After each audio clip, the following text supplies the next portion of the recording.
Hello guys, welcome back to the channel. In today's video, I'm going to show you how you can make your camera light flash when notification received on your Android phone. Alright guys, this tutorial is for you who are bored with your default notification, because here I'm going to show you one of the Android feature called flash notification. And now let's get started. First of all, open your settings application on your Android phone.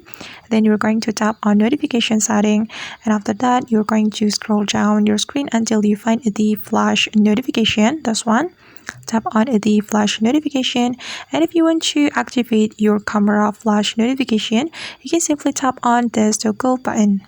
Okay, and right after you activate this feature, your camera light will flash when you receive notification or when your alarm sound. And I guess that's how we can activate the camera flash notification on Android phone. I hope this tutorial will be useful for you. Thank you so much for watching, and see you in the next video.